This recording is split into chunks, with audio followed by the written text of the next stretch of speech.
Voilà, pour ce journal des vaguelettes, on va évidemment regarder du côté de la Californie. Ça fait 2 ou 3 émissions que je vous en parle.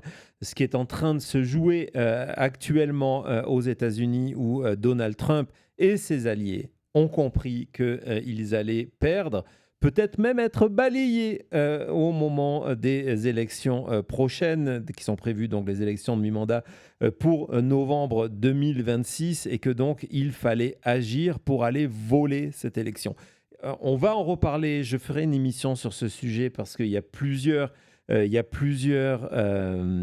efforts mis sur place par Donald Trump pour truquer ces résultats. La première et la plus visible qui se joue actuellement, c'est cette volonté de rajouter de refaire les cartes électorales, ce qu'on appelle du gerrymandering, pour faire un redécoupage qui lui permette de trouver ces fameux 5 sièges supplémentaires. On estime du côté de Donald Trump que si les élections avaient lieu aujourd'hui, ces 5 sièges feraient la différence et permettraient à Donald Trump de conserver sa majorité. Pourquoi c'est important ? Je vous l'ai déjà dit, parce que sans majorité, Donald Trump non seulement ne pourra plus mettre en place cette politique qui est simplement tamponnée, validée par le Congrès aujourd'hui, le Congrès de Mike Johnson, il n'est là que pour ça. Il accepte l'inacceptable. Par exemple, il accepte ces frais douaniers. N'oublions pas que les frais douaniers, dans les textes, ce n'est pas une décision du président des États-Unis, c'est une décision du Congrès. On vient de voir l'Ukraine où il y avait un vote, des budgets qui avaient été votés par le Congrès, et Trump a décidé de ne pas les respecter. Tout ça validé par Mike Johnson. Il risque de perdre ça en 2026. Et en plus, s'il y a une défaite Chambre des représentants plus Sénat, un véritable risque d'impeachment pour Donald Trump. Et donc, évidemment, on veut empêcher ça, différentes stratégies. Et donc aujourd'hui, on va parler de cette stratégie de demander au Texas de refaire sa carte électorale avec ces circonscriptions qui ressemblent à rien. On vous a montré que cette circonscription qui allait de Austin à San Antonio, je crois que c'est 200-300 kilomètres, simplement sur une partie, pour permettre à des élus d'être élus, des fois la moitié d'une rue, des fois une maison ou deux dans une rue pour permettre à un élu républicain de gagner et pour venir contrer l'élan démocratique qui s'annonce en 2026. Et dans ce combat-là, il y a une personnalité, puis ça tombe bien, je pense que vous l'avez en emoji, qui a décidé de devenir le porte-parole de ce combat-là de manière extrêmement active. C'est Gavin Newsom. C'est Gavin Newsom, on en a parlé. Donc je voulais aujourd'hui mettre l'accent sur son combat, qui n'est pas simplement le combat pour s'assurer qu'en 2026, la volonté des électeurs soit respectée, mais c'est un combat pour sauver la démocratie américaine, pour sauver la démocratie US. On va revenir au mois de juillet, parce que aussi, ça va nous permettre de montrer l'efficacité de Gavin Newsom. On va revenir au mois de juillet. Je pense qu'on est le 24 juillet dernier. Nous sommes le 9 août. C'est l'été. Ce sont les vacances. C'est ce que je vous disais lorsque je vous incitais à écrire à vos élus. Et le 24 juillet, il participe à une émission et il relève pour la première fois ce qui est en train de se passer. Vas-y, Thomas. When we do this today on this podcast, I just read this morning that Donald Trump was on the phone with the Texas legislature, and they're going through a redistricting thing to basically get 5 more seats for the midterms because they're likely to lose the midterms, and Trump is likely to lose power unless they can change the districts and rig the game so he stays in power. Do you think he's going to try and stay in power? When people Beyond his town. close to Donald Trump send the governor of California a hat that says Trump 2028, they're not fucking around. Donc, 2 points. Ce 24 juillet, il fait un podcast. Un jour, on va l'inviter à Maintenant Média. Pourquoi pas, on ne sait jamais. En tout cas, il fait ce podcast-là en expliquant que du côté de Donald Trump, il n'y a aucune envie de quitter le pouvoir, en expliquant qu'on lui a envoyé officiellement une casquette Trump 2028. Mais au-delà de ça, il dit, voilà, vous avez entendu, je viens de le lire ce matin, que Donald Trump a appelé le gouverneur Abbott, le gouverneur du Texas, pour lui demander de refaire cette carte électorale. On est le 24, c'était ça Thomas, 24 juillet. Et hier, conférence de presse de Gavin Newsom. Vas-y. When we do this, we are moving forward. Make no mistake. California is moving forward as a state that's larger than 21 state populations combined. We are not a small, isolated state.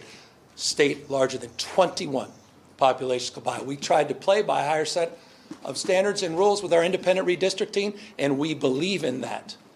And we are not talking about eliminating that commission. We are talking about emergency measures to respond to what's happening in Texas, and we will nullify what happens in Texas. We will pick up 5 seats with the consent of the people, and that's the difference between the approach we're taking and the approach they're taking. We're doing it on a temporary basis. We're doing it in a fully transparent way, and we're doing it by asking the people of the state of California for their consent and support. Mark that stark contrast to what's happening in Texas and other states. Voilà, en 2 semaines, il faut vraiment insister parce que c'est un moment où très souvent on critique les démocrates ou en général on critique les élus en disant que tout prend du temps, ils ne sont pas capables de faire des choses, etc. En 2 semaines, pour sauver la démocratie américaine, Gavin Newsom a pris la décision de mettre au vote en novembre prochain un redécoupage électoral de la Californie. En disant, ce redécoupage électoral, on ne nous a pas pris au sérieux. Ça fait plusieurs jours que je préviens qu'on va le faire. Le Texas a décidé de poursuivre sa volonté de refaire la carte électorale. Nous, on va faire pareil. On va le faire différemment.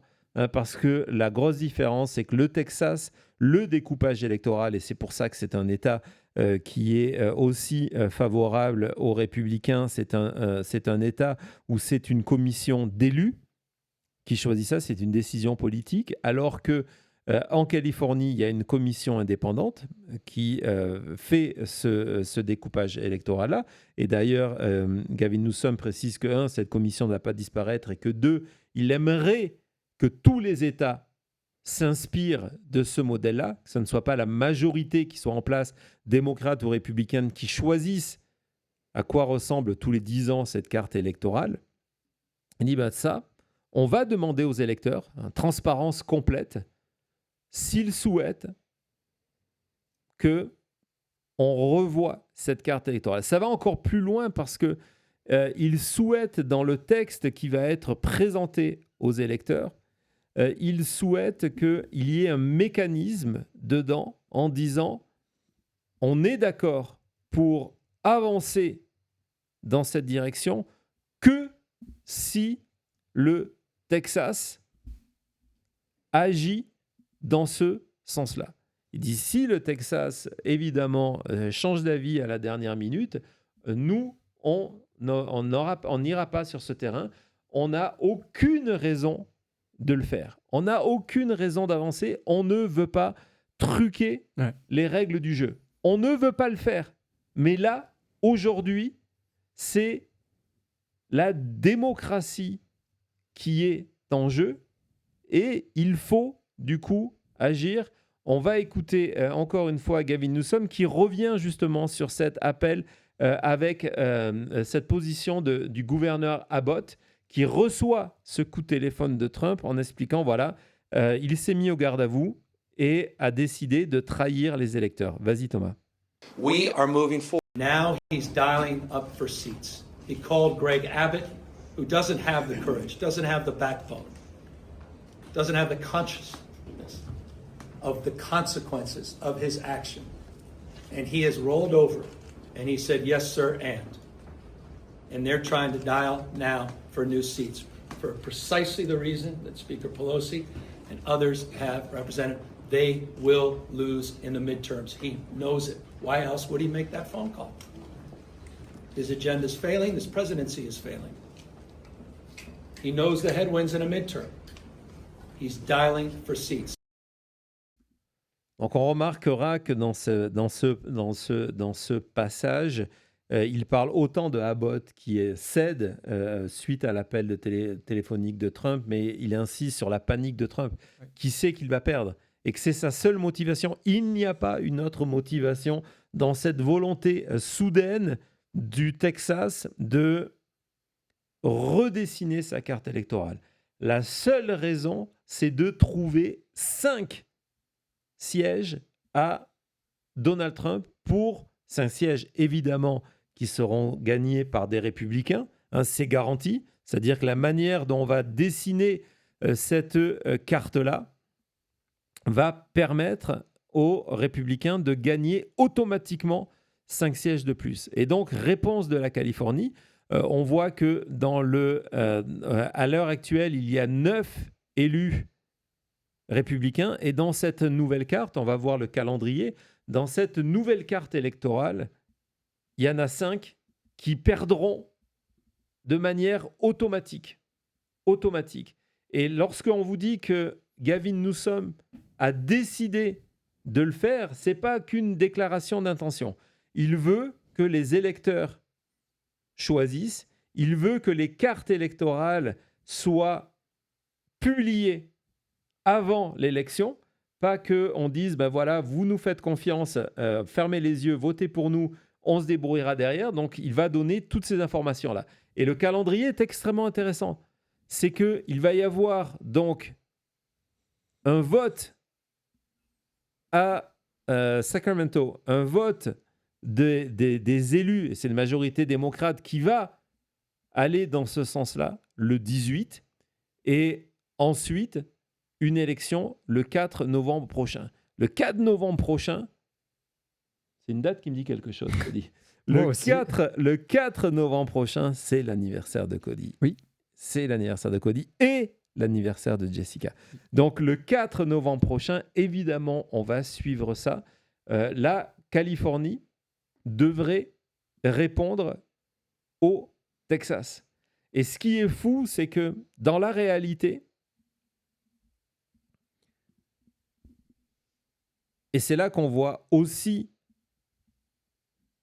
la justesse de Gavin Newsom aujourd'hui, c'est que il pourrait mettre encore plus la pression sur les républicains.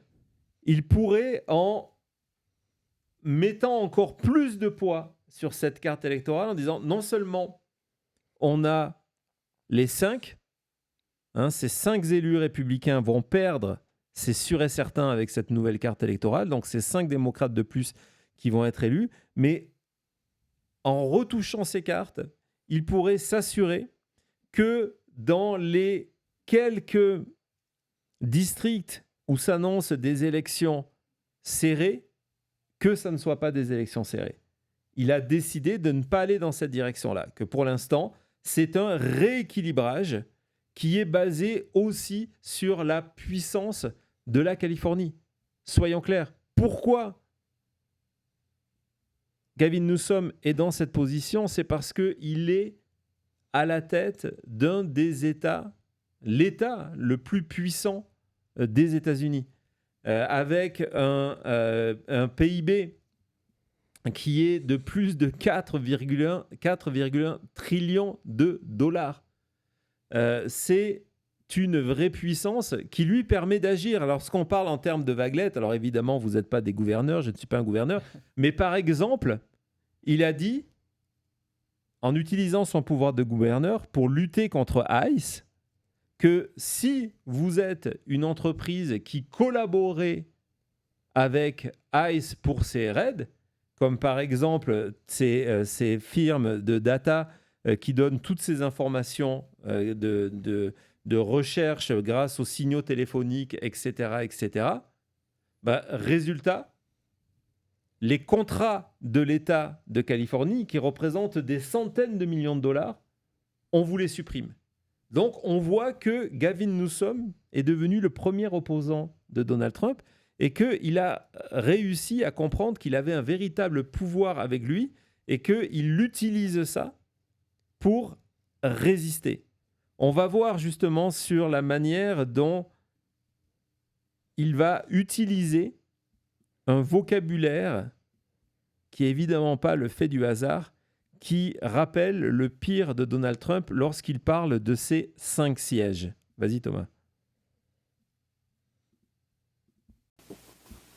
We're trying to play by one set of rules, and these folks on the other side have played by a completely different set of rules. So much so that the President of the United States called Greg Abbott and told him, in essence, find 5 additional seats so we can rig the election next year and maintain the power and authority with the House of Representatives, which de facto amounts to no power, no authority, complete capitulation so Trump can continue to run roughshod over our rights and liberties.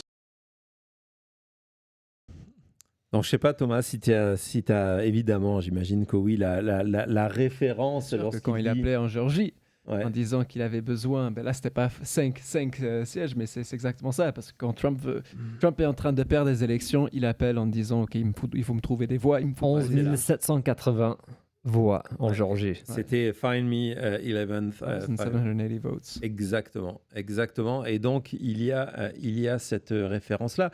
Mais ça correspond un peu à ce que Gavin Newsom fait sur les réseaux sociaux, où pas que sur les réseaux sociaux, mais sur les réseaux sociaux aussi. On a vu des actes concrets, on l'a vu poursuivre Donald Trump pour faire partir l'utilisation de la garde nationale au niveau de LA, et Gavin Newsom a gagné.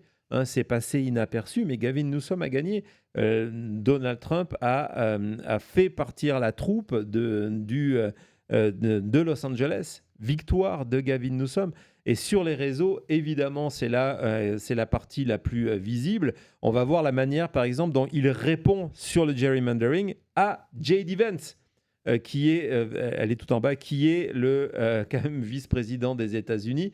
Donc J.D. Vance dit que c'est terrible ce qui est en train de se passer, le gerrymandering en Californie. Et la réponse de Gavin Newsom, c'est « try again, dumb ». Dumb, c'est l'idiot, quoi. C'est ça, en gros. Absolument. Ouais. Avec une carte pour montrer quels sont les États qui sont le plus découpés de manière partisane en 2025. Il y a aussi, on vous a montré la carte, évidemment, des États démocrates qui sont dans cette situation-là, mais les plus découpés de manière partisane sont des États républicains. On va le voir quand, par exemple, sur le dossier Epstein, il s'en prend directement à Donald Trump. Donc, c'est Donald Trump qui annonce que le fait que Coca-Cola va utiliser non plus du sirop de fructose, comment on dit aux États-Unis en français, de fructose glucose dans ses produits, mais du vrai sucre de canne. Et la réponse de Gavin Newsom, c'est « Oh mon Dieu, merci !» J'ai complètement oublié le dossier Epstein du coup. Donc, c'est le genre de choses qu'il fait. Mais ce qu'on ne mesure pas aujourd'hui, c'est combien toutes ces interventions de Gavin Newsom sont devenues populaires. Si aujourd'hui, faites l'expérience, si vous avez TikTok, allez sur TikTok et tapez Gavin Newsom. Et vous avez j'allais dire un millier, plus que ça. Vous avez des pans complets de vidéos de Gavin Newsom sur Gavin Newsom, l'essentiel étant favorable, pas toutes, mais l'essentiel étant favorable. Et on en revient à cette volonté que les démocrates veulent, les électeurs démocrates, ils demandent en permanence aux élus d'aller se battre, d'aller se battre pour eux. Et c'est exactement ce qui est en train de se passer. Et à travers ça, c'est peut-être l'élection de 2028 qui est en train de se dessiner actuellement. Imaginez une seconde. Gavin Newsom réussit à convaincre les électeurs de Californie, et les chiffres vont dans ce sens-là, les électeurs de Californie de modifier la carte électorale immédiatement dans la perspective des élections de 2026. Que le mécanisme que Gavin Newsom va intégrer dans ce référendum, si vous voulez, en novembre prochain, intègre le fait que, comme on l'a vu, du côté des républicains, on essaye aussi d'aller dans d'autres États. Mais c'est évidemment plus limité parce que le poids démographique de la Californie.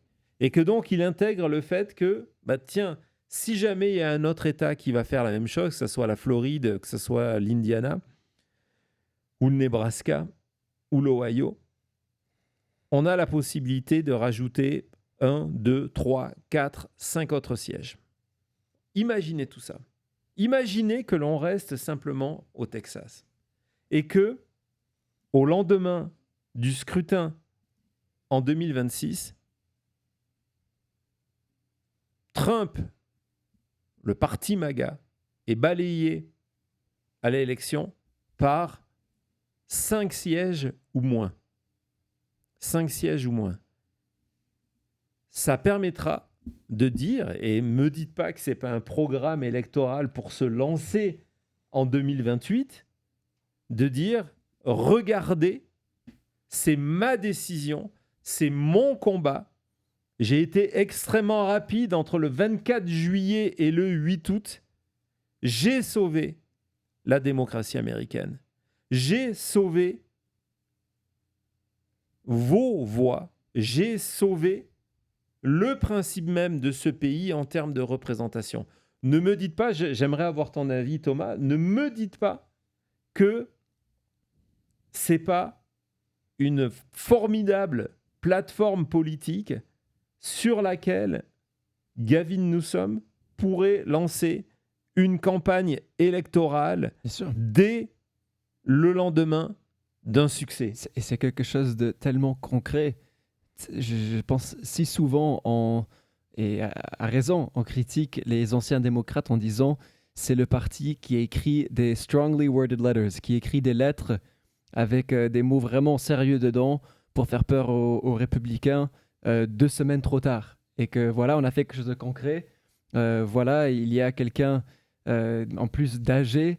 On pense souvent à Chuck Schumer et d'autres qui ont dit avec des mots vraiment choisis et voilà, on a mis les choses au clair. C'est pas bien ça. Là, on a quelqu'un qui n'a pas peur d'aller, que ce soit sur des podcasts, sur les réseaux sociaux, sur True Social, Fox News. Sur Fox News, parler directement au peuple, directement aux républicains, directement aux MAGA et directement à nous les démocrates ou nous les jeunes en disant voilà, je suis là, je suis présent, je vais me battre et je peux gagner. Donc, c'est formidable.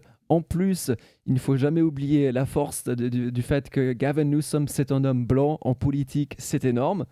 Et aujourd'hui, je ne vois pas qui d'autre a la même plateforme que lui. Être le gouverneur de la Californie, en plus, ça veut dire qu'à chaque fois que Gavin Newsom se lève en mode vaguelette, il y aura une caméra et un micro national devant lui.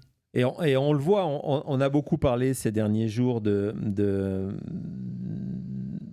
l'Illinois qui accueille certains élus démocrates du Texas.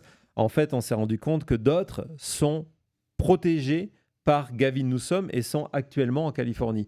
Et lorsque, c'est le tweet, l'Attorney General, donc Paxton, l'Attorney General du Texas fait passer un texte de loi pour aller tenter de savoir s'ils sont vraiment réfugiés. Vas-y, tu peux le montrer, c'est celui-ci. Ils sont vraiment réfugiés en Californie. Regardez ce matin, la réponse de Gavin Newsom en disant non mais ouais, ils sont ici, je suis en train de les protéger. C'est quand même extrêmement à l'offensive et je voudrais justement qu'on regarde, je vous ai dit qu'aujourd'hui c'est une des raisons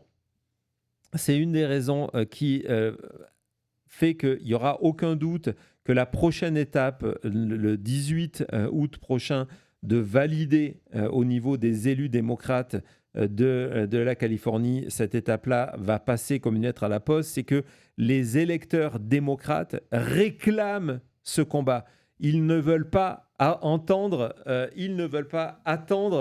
que Donald Trump s'effondre de lui-même. Ils veulent que leurs élus soient en première ligne. Rappelez-vous, c'était une des premières éditions du Journal des Vaguelettes où on vous avait montré ces électeurs qui appelaient leurs propres élus en leur disant « Faites-vous arrêter, je serai à votre côté ». Je vous ai rappelé cette vidéo. Et donc là, disons, voilà, c'est enfin les démocrates sont en train de se battre. Et donc, je voudrais qu'on écoute Gavin Newsom pour terminer cette partie-là, ce Journal des Vaguelettes. Gavin Newsom qui est justement à l'offensive et qui fait la différence sur l'ancien Parti démocrate en disant face à Trump, face à MAGA, ce modèle-là ne peut pas exister. Vas-y Thomas. Now he's dialing. It's exhausting. I'm sick of it, and I don't want to be on the receiving end of that anymore. I'm sick and tired of being on our heels. Got to be on our toes. It's not about fighting back. It's about leaning forward, and it's about setting the tone and tenor. I'm sick of this party needs to wake up. These guys aren't screwing around, and I say this not in literal sense, but they're assassins when it comes to the way they weaponize grievance and the way they play politics. Yeah. Enough. I mean, what more goddamn evidence do we need? Excuse my language. I mean, they've rolled back the last half century. In real time, that's just 6 months. Right. Can you imagine this guy having an additional 42 months with no system of checks and balances, no oversight? I mean, seriously, the hell else more evidence do you need? This is an existential moment. And so Democrats, if we want to have a party, if we want to be functioning, not just as a party, but as a democracy, if we want a system of checks and balances, we believe in the rule of law, if you believe in popular sovereignty, this is not about popular sovereignty. This guy wants to wire. He tried to break this democracy, tried to light it on fire on January 6th. He just made a call to the governor of Texas saying, in this case, not find me the votes, but find me new seats to rig the game. If we want to still be in this game, we need to disabuse ourselves, disenthrall ourselves of the status quo in the past. We have got to enter a new mindset, and we've got to get back on this playing field, and we've got to do it with the kind of vigor that our kids and grandkids deserve, that liberty and freedom deserves this moment. The founding fathers deserve the principles that define the best of Roman Republic and Greek democracy. That's on the line unless we stand the line and stand guard of this democracy, and that means we got to go on offense. No more defense. Go on offense. Fight fire with fire. So you ask me, am I in? I'm all in. You ask me, am I committed? I'm all in, committed, and resolved. And so this is not a bluff. This is a moment to be held to a higher level of accountability. Cette vidéo, je vais vous la poster. Elle est bien. Je vais vous la poster sur Maintenant Média, accessible à tout le monde. Elle est superbe. C'est un appel aux armes. C'est un appel aux armes de dire voilà, c'est terminé. On n'est pas là pour fight back. On voyait cette expression tout à l'heure. Simplement répondre au coup. Non, on doit passer à l'offensive. On doit aller sur ce terrain-là. Il faut qu'on utilise les mêmes armes. Il faut que l'on combatte. Il faut combattre le feu par le feu. C'est un appel à la révolte. Et au-delà de ça, au-delà de simplement un appel, ce qu'il a réussi à faire, j'insiste sur ces dates, entre le 24 juillet et le 8 août, c'est la preuve que lorsqu'il dit « je suis all in », il est 100% sincère et ce n'est pas qu'un discours. Il est dans ses gestes, il est dans ses faits. Le Parti démocrate, la démocratie américaine a besoin d'un combattant et à l'heure actuelle, ce samedi 9 août 2025, Ce combattant, c'est Gavin Newsom. À tout de suite, on va jeter un œil sur les réseaux.